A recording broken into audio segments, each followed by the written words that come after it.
Hello, welcome to Module 17, which is on transfer pricing. Let's take a company such as General Motors, or if you want to be real cynical, Government Motors as it's now known. Let's take two divisions within General Motors, such as Chevrolet and Buick. Could Chevrolet sell engines to Buick?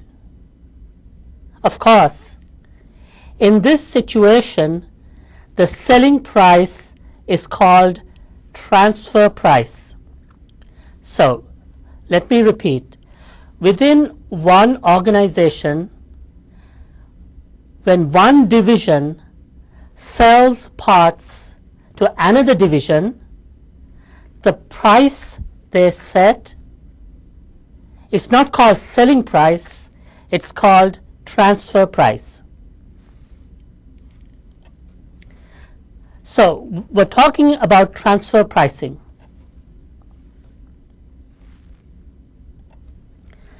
Assume the manager of Chevrolet gets greedy and increases his or her transfer price to Buick. What would happen to his or her ROI, return on investment? Yeah, you got it. It'll increase. So the Chevrolet manager looks really good.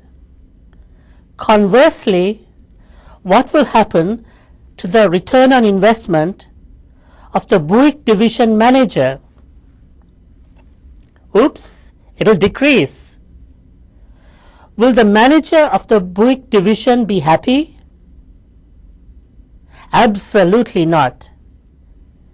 Managers are promoted using ROI or ROA as the performance measure.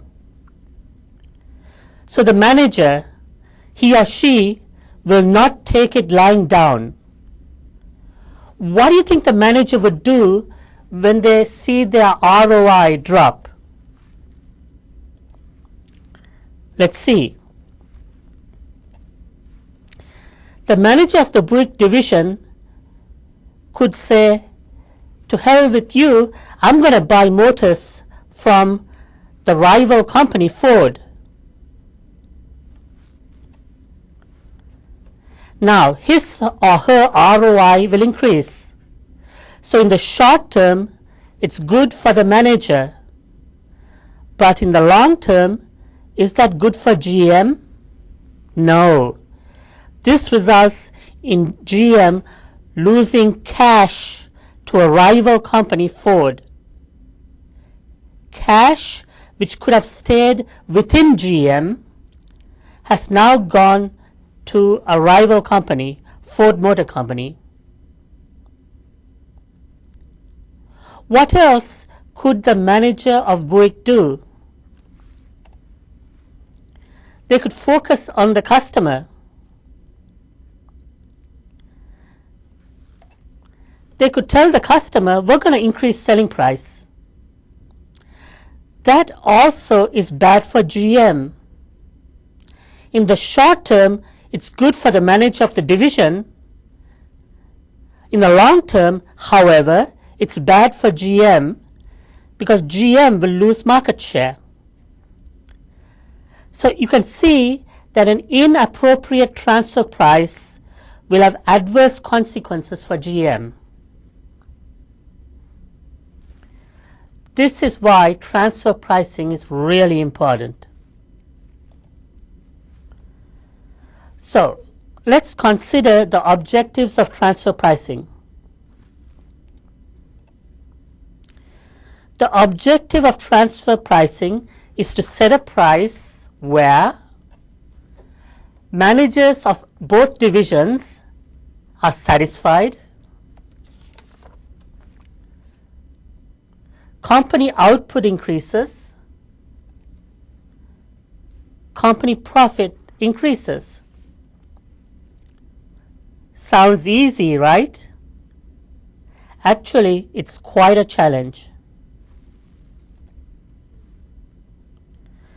Let's talk first about the different transfer pricing techniques. Transfer price could be the transferring division's variable cost. It could be actual full cost, which is the variable cost and the fixed cost. It could be the actual full cost plus a profit margin. It could be another technique called budgeted cost plus profit margin. Or it could be a market price. There are others too. I just gave you a couple. Now, let's talk once more about the motives and importance of transfer pricing. This is important, so I'm going to reiterate. The objectives of transfer pricing: 1.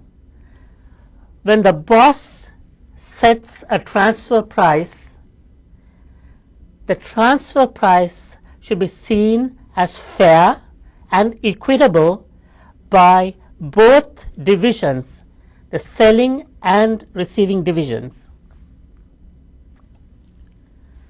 The transfer price should provide an incentive to increase company profit.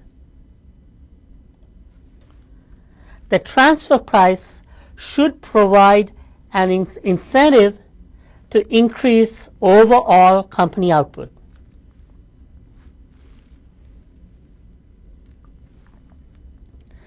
The best way to understand transfer pricing, rather than me just talk and talk, is to illustrate the concepts with problems.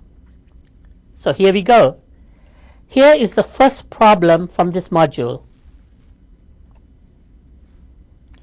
I just want you to take a few minutes and read it. Problem 1. The parts division of an organization sells parts to the assembly division of the same company. The cost of making parts is $10 a unit. At a cost of $4 per unit, the assembly division assembles the parts purchased from the parts division and then sells this assembled product to customers for $23 a unit. Okay. Here is the problem. What I'd like you to do is print this out. You're going to get a couple of questions based on this problem, and hopefully you'll see the advantages and disadvantages of different transfer pricing techniques. So here's the first question. What's the profit per unit of the two divisions if the part division's cost of $10 per unit was used as the transfer price between the part and the assembly division? Please stop this presentation and try the problem. Once you're done, I'll give you the solution. So stop the presentation for a few minutes.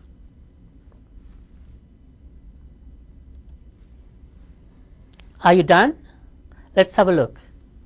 In the top part, I'm repeating the question which you already have. Okay, let's see how it works. If it's transferred at cost, and the cost is $10, so the transfer price is the cost, which is 10. So for the parts division, the profit will be 0.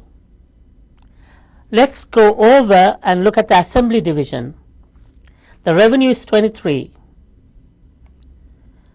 The costs are $10, which is what they paid the parts division, and $4, which they incur to assemble the product. Revenue is 23. The costs total $14, so the final profit is 9.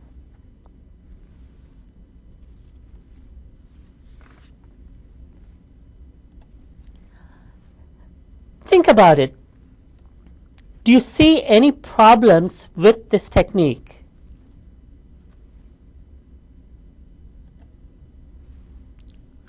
Well, obviously, the main problem is that the manager of the parts division will be very disgruntled, as the parts division is not recording any profit at all. So, what's the solution?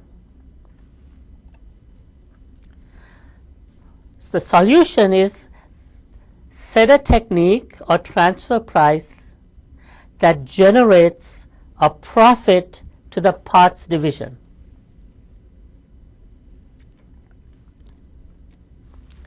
Okay, let's see how that works. Here is the next question. I'd like you to take a few minutes and try it. So, do me a favor. Stop this presentation, print this out, take a few minutes, and try this problem. When you are done, we'll restart. In this problem, we're making sure that the parts division makes a profit. So the transfer price is the guy's cost plus a 20% profit margin. Okay, have a go.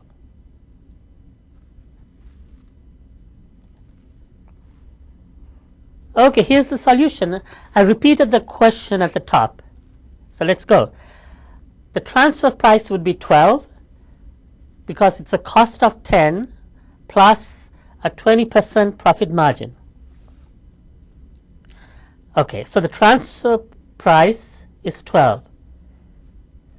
The cost is 10. So the profit is $2. On the other side, for the assembly, the revenue is 23. They pay $12 to the parts, and there's an assembly cost of $4. So the total cost is 16. The revenue is 23, so the profit is $7. What's the company profit? It's the part division profit of 2 plus the assembly division profit of 7. So the company profit is 9. What was it before? Still 9. So the company profit has not changed, but it's distributed more equitably between the parts and the assembly divisions. So, what do you think? Do you think that this is better?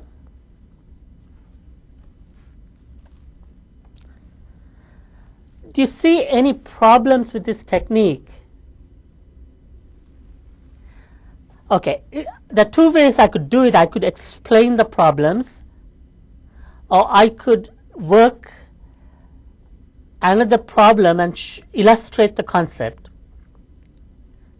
So in order to understand the problems with this technique, please view the next question.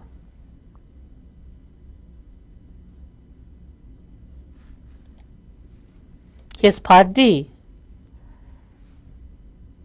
Please read it, stop this presentation, try this, and then restart. In this situation, they use the same transfer price, cost plus 20% profit margin. Here, though, they are inefficient, and the cost increases to $14 per unit.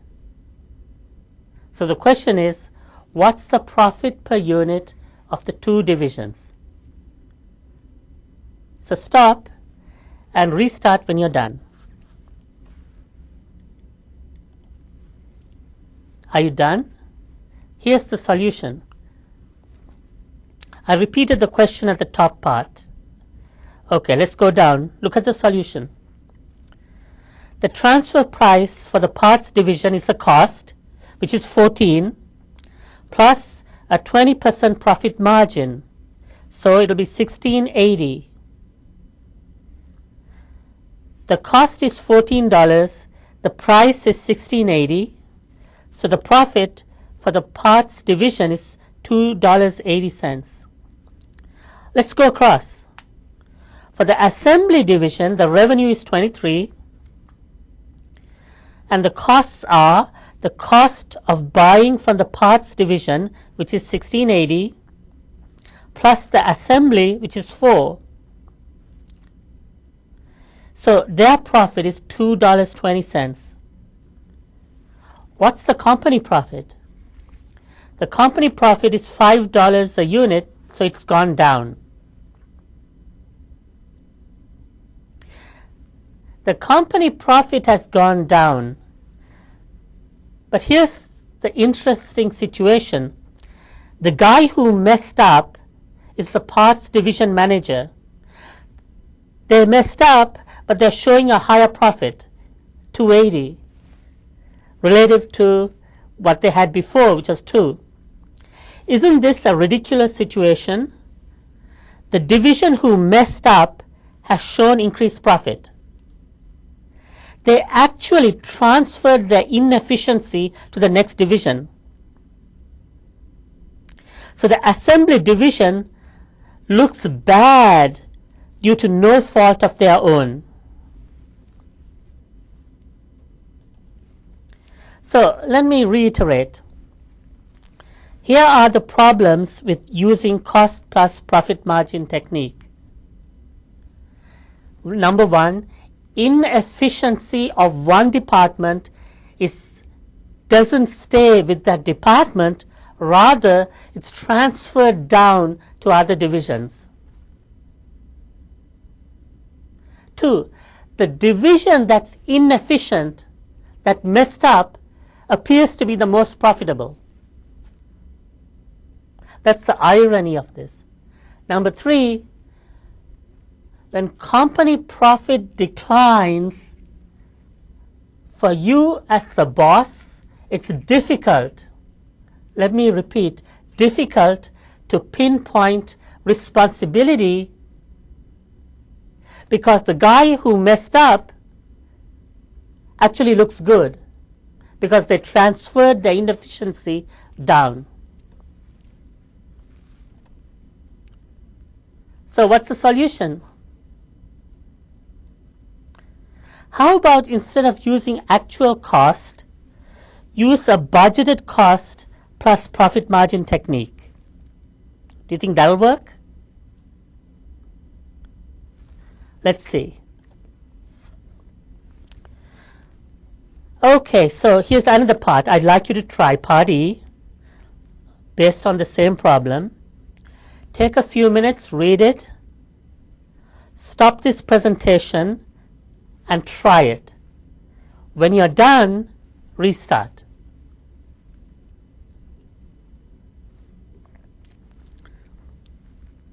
Are you done? Here's the solution. The profit for the parts division is 2. The profit for the assembly is 7. And the company profit, if you add them both up, is 9. Looks good so far, right? Here's where it gets messy. Problem 1, part F. Try this. Stop the presentation for a minute.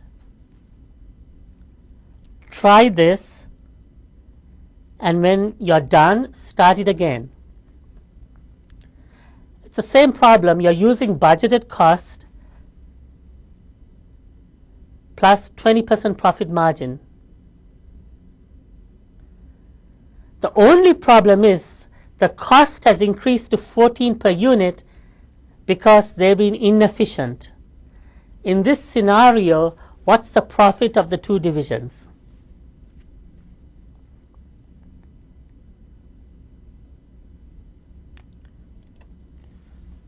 Okay, are you done? Here's the answer. I repeated the question at the top. Here's the solution. The revenue is an agreed price of $12, which is the budgeted cost of 10 plus 20% profit margin. That does not change. That's the agreed transfer price. What happened here? The parts division has been inefficient. They incurred costs of 14. The revenue is 12. The transfer price is 12. The cost is 14. So they have to report a loss of 2. Look across at the assembly division. The revenue is 23 and the costs are 16. They buy it from parts at 12 and incur assembly of 4. So the total cost is 16 and they make a profit of 7.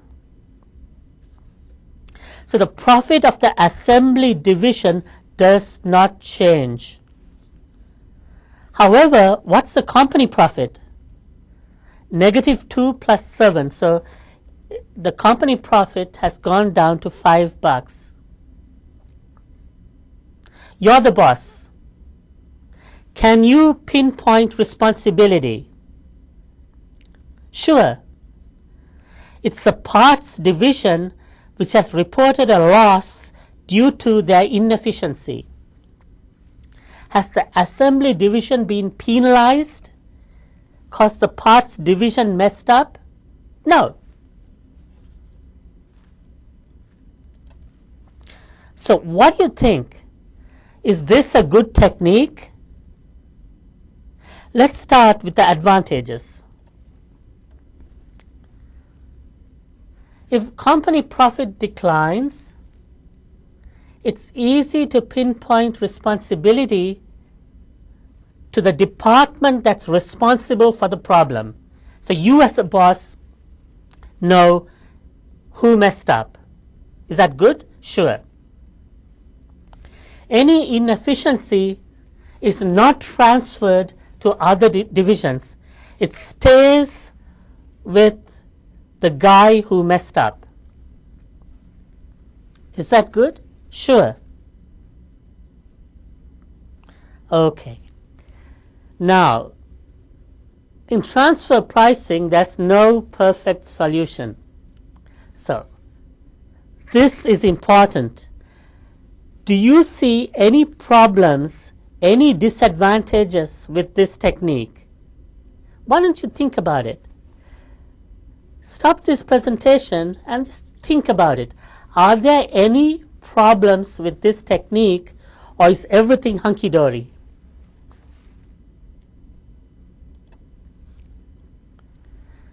Okay, here are the disadvantages. The budgeted cost is estimated. The unions would want this cost to be as high as possible. Management would want this budgeted cost to be as low as possible. Hence, the use of this technique could result in confrontation between management and unions. If unions perceive the budgeted cost as too low, they'll be aggravated and there will be confrontation.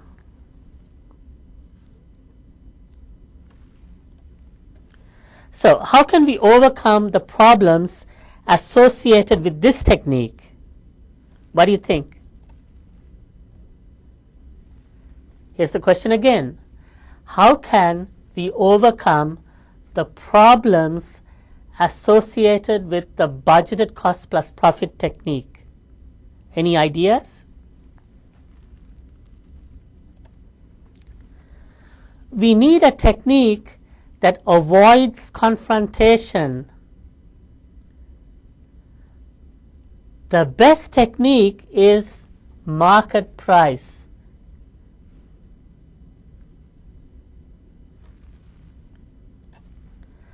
So let's see how the market price works. Here's the next part, part G. Assume the company decides to use market price as the transfer price. They find that the market price is $14 per unit. What's the profit per unit of the two divisions if the PATS division incurred costs of $10 per unit? I want you to stop this presentation, try this, and when you're good and ready, we'll restart.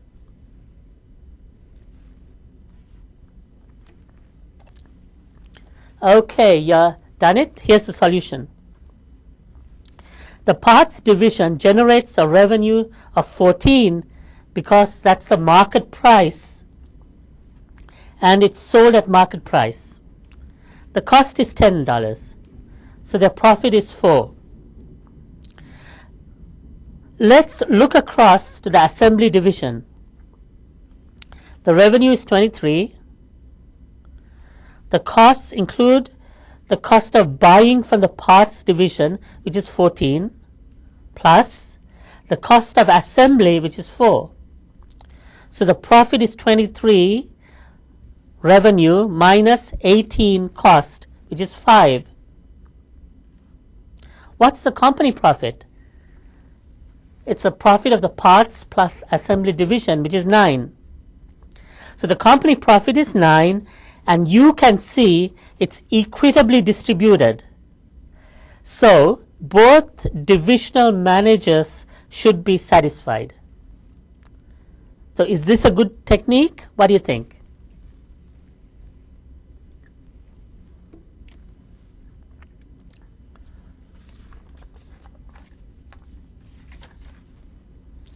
Okay, let's do one more problem, one more part before I give you the answer.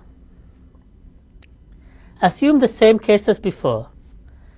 The company decides to use the market price of $14 per unit. What's the profit of the two divisions if the parts division was inefficient and incurred costs of $14 per unit? Stop this presentation, try it, and restart when you're done.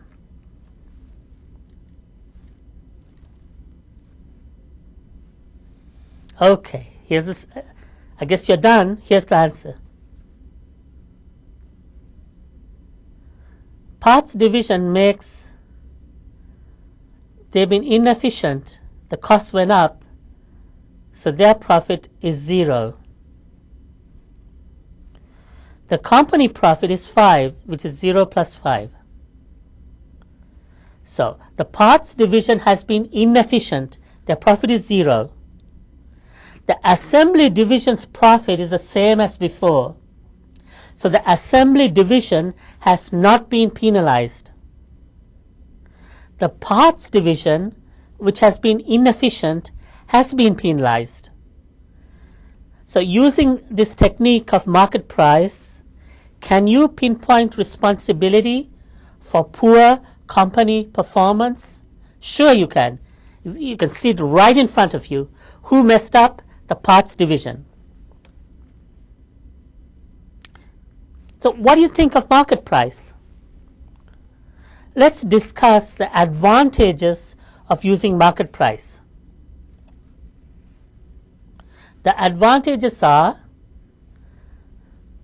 the price is not contentious and will not create friction, because you don't have to negotiate. It's the price which is out there in the market. The price is objective. Using, for example, the previous technique of budgeted cost, it's estimated, so it's subjective. Here, the price is objective. It's what's out there.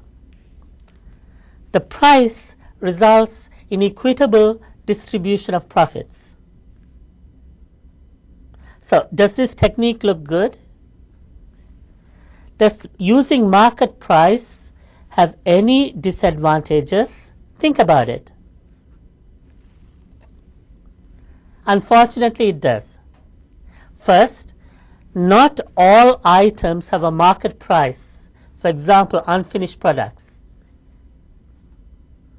If an unfinished product is transferred, does it have a market price? No. So you can't use it. Here's a bigger problem. Out there, if the market price declines, the profit of the transferring division will decline. So they start looking bad. This is not the transferring division's fault. It's beyond their control. So if the market price declines, this transferring division looks bad and they'll be unhappy because it's beyond their control. The only thing I figure you learned so far is that there's no perfect technique.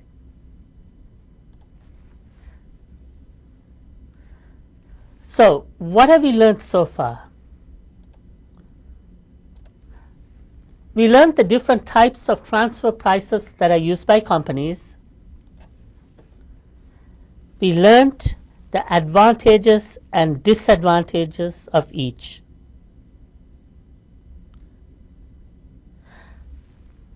Let's move on. I want to discuss another vital issue regarding transfer pricing, but I'd like to use a problem to illustrate the concept. Here's the problem.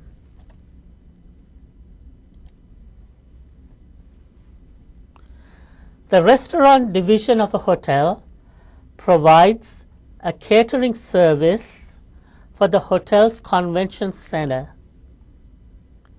It charges outside organizations $19 per person for catering. The catering services comprise a plate of hot food, starters, and wine.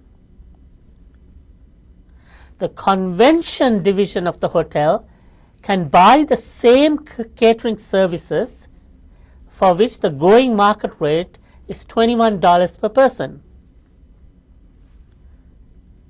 You are the boss of the hotel, which comprises the restaurant and the convention center. So put yourself in the position of the boss. Here's what's required. What transfer price should be used between the restaurant division and the convention center to encourage decentralized decision making that will maximize profit for the hotel? Key word is hotel. Assume you have a choice between 18, 19, 20, 21, and $22. I'd like you to have a crack at this. Stop this presentation and think about it before moving on.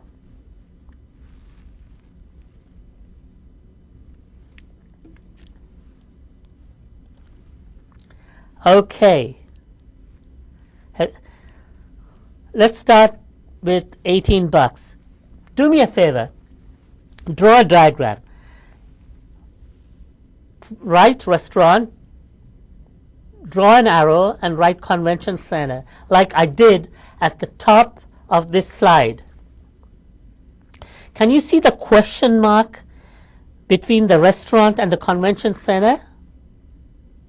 That is where I want you to put the price. Okay. So let's start with $18. Replace the question mark with $18. If you requested that the restaurant sell to the convention center at $18, first, would the restaurant manager be satisfied? No. By selling outside, they get a revenue of $19. If they are forced to sell to the convention center at $18, they are losing money. so they would object. That's why I put no in the box for $18 under the restaurant. Can you see it? Would the convention center be okay with this transfer price? They buy from outside at $21. Under your scheme, they can buy from the restaurant at $19. So they actually save money. So of course they would like it, they'd accept. That's why I put a yes in the box for the convention center for a transfer price of $18. At $18, the restaurant says no, the convention center says yes. Okay. Now, I want you to put a transfer price of $19 where you see the question mark. So stick in 19. Start again. Would the restaurant be okay? To be honest, they wouldn't care. If they sell outside, they get 19 as well, right? So whether they sell outside, they get 19. If they sell to the convention center, same price. So they wouldn't care. That's why I put the word indifferent in the box. They don't care. But they won't object. They won't object. They don't care. What about the convention center? If they bought outside, they would have had to pay 21. Under your scheme, they only pay 19 to the restaurant. That's cheaper. So they would say, yeah. Okay, let's go to 20. Put in $20 to replace the question mark. So put $20 in the place of the question mark. Let's try again. Would the restaurant agree? Sure. If they sell outside, they get 19. Here they get more money, so they'd agree. They'd say yes. What about the convention center? Hey, they would agree too. If they buy out, it costs them 21. Under your scheme, they get to buy from the restaurant at 20. So it's still cheaper. That's why I put yes and yes in the box, as you can see. Let's go to 21. Put $21 under the question mark. Does this work? The restaurant would agree and the convention center would be indifferent. The restaurant agrees because they make money. The convention center would be indifferent because they can buy it out from outside at the same price. So they won't object. They'll be just indifferent. I don't care. Okay, let's try 22. Under 22, the restaurant would agree, but the convention center would object because they can buy cheaper outside for 21. They certainly would not like to pay a higher price to the restaurant. So here you get one manager, restaurant manager saying yeah, and the convention center manager disagreeing. So we have a yes and a no.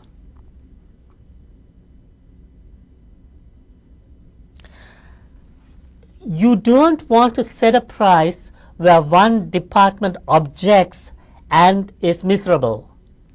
So where do you see the no's? 18, you see the restaurant manager objecting.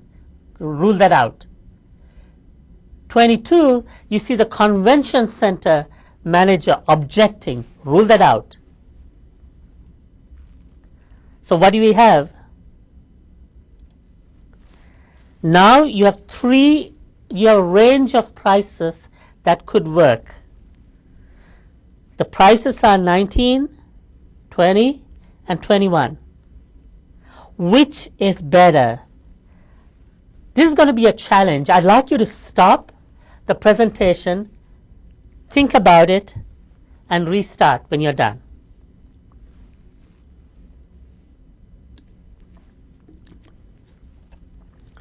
Here's the answer. Did you get it? The answer is actually 19. Why?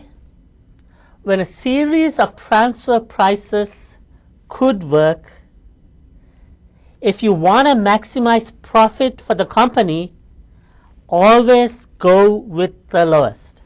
It's been mathematically proved. If a series of prices could work, go with the lowest possible transfer price that can work. That will result in an increased profit for the company as a whole. So you learned something else now. Let's discuss more concepts. Once again, I'm going to give you a problem and teach you additional concepts using the problem. Here's your third problem. Carly Company has 2 divisions. Each year, the paper division makes 10,000 tons of paper that cost this division $1,000 per ton. You can either sell all of the paper in the market for $1,500 per ton, or transfer all of it to Carly's printing division, which converts it into gift wrap at an additional cost of $4,000 per ton. The gift wrap can be sold for $5,200 per ton. What I'd like you to do is to print this slide out.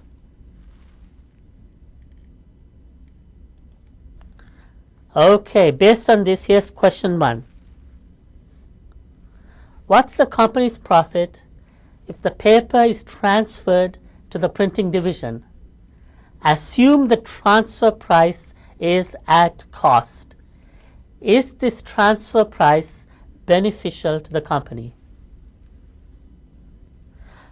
Stop this presentation and try this problem.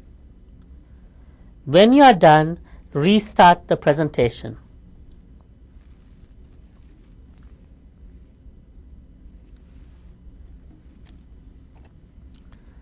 Okay, here's the solution. You're transferring it at cost. The cost is 10 million.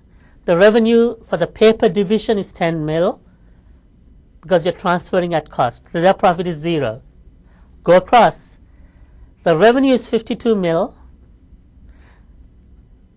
The cost of buying from the paper is 10 mil, right? Revenue to the paper division is a cost to the printing division, and they incur additional cost of 40 million. So their profit is 2 million. What's the company profit? If you add them up, 0 plus 2. So the company profit is 2 million. Okay, here's the next question.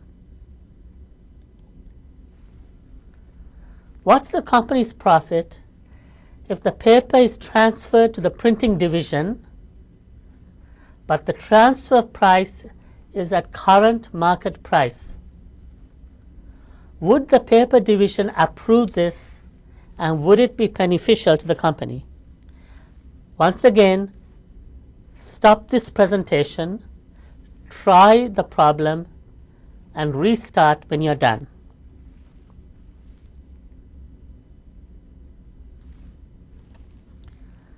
Okay, here's the solution.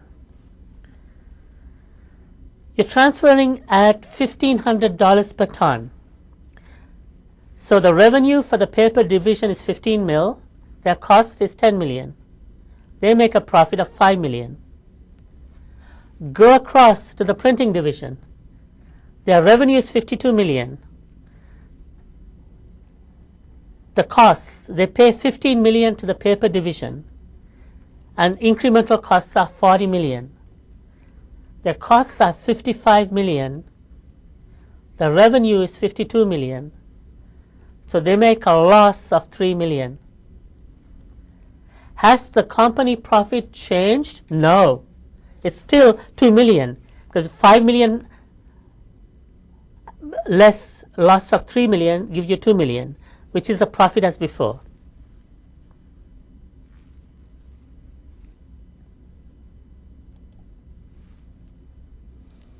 So I'm going to ask you a question. What you saw, does the market price work? Or do you think the cost works, transferring a cost?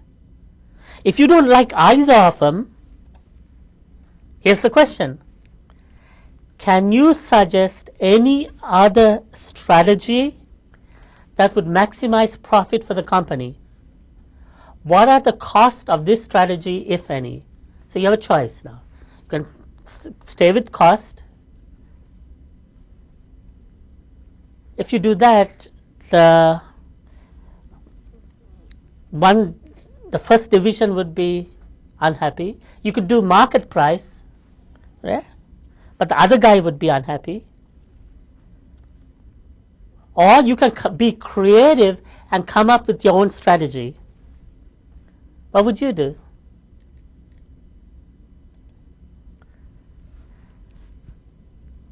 Okay, here's the solution. The objective is to maximize profit for the company. Kali company could decide to discontinue the printing division. If they do, and the entire printing division is gone, the profit of the company would be 5 million instead of 2 million. That's what they're doing right now in industry. It's now referred to as downsizing, or they even call it right sizing.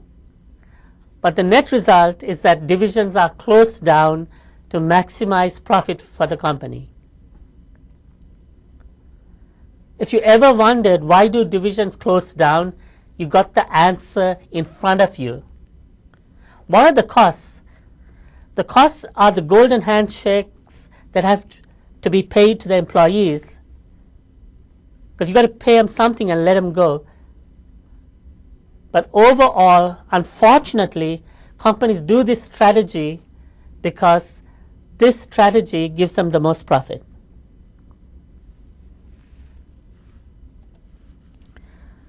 Okay, the final topic is international transfer pricing.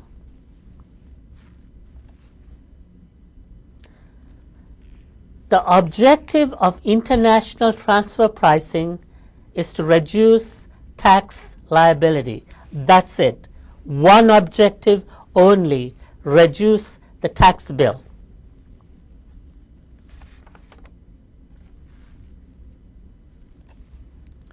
Now here's a question for you. Assume you're an international manager of a corporation with the main company in a high tax country and a subsidiary in a low tax country.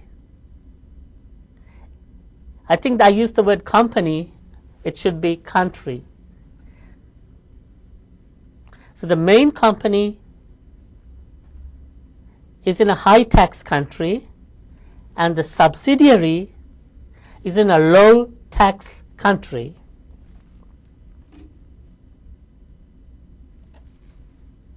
If the objective is to reduce the tax bill, should the transfer price be set high or low? Why don't you have a crack at it? Stop this and think about it. And then when you think you have an answer, restart.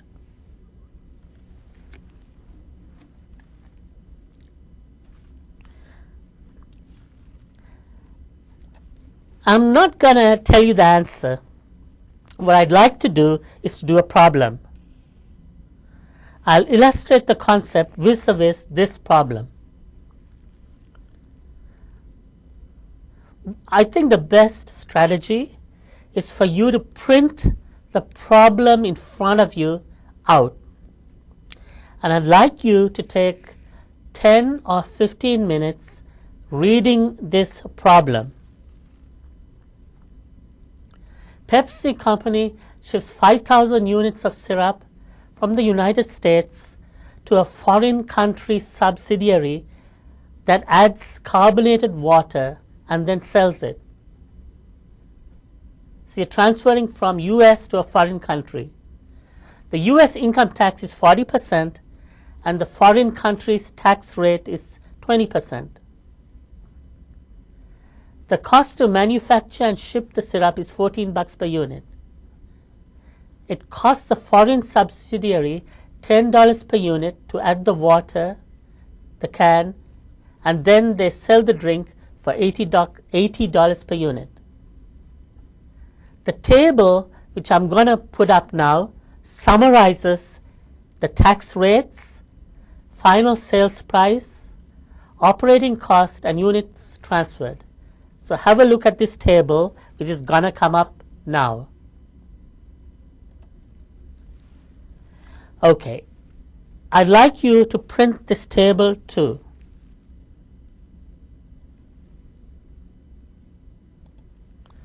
I have two questions for you. If PepsiCo can select a unit transfer price of either 16 or 18, and the objective is to minimize its total tax bill in both countries, what transfer price should it select? And the second question, how do countries prevent multinational corporations from reducing tax liability via transfer pricing schemes? So let's do it one at a time. I'd like you to stop this presentation and figure out the tax when the transfer price is 16 and the tax for PepsiCo when the transfer price is at 18. Try it and then restart when you're done.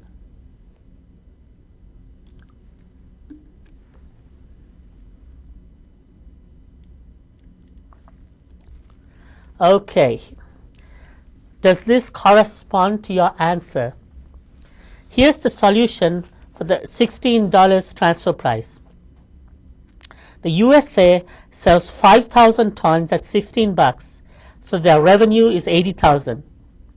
It costs them $14 per ton, so the costs are $70,000. The profit is 10.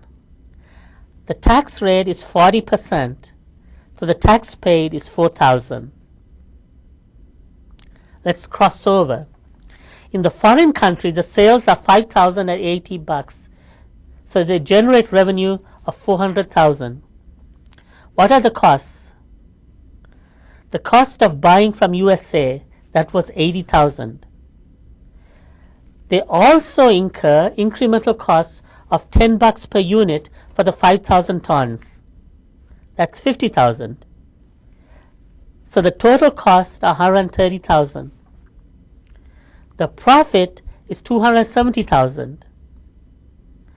The tax at the rate of 20% gives you a tax liability of $54,000.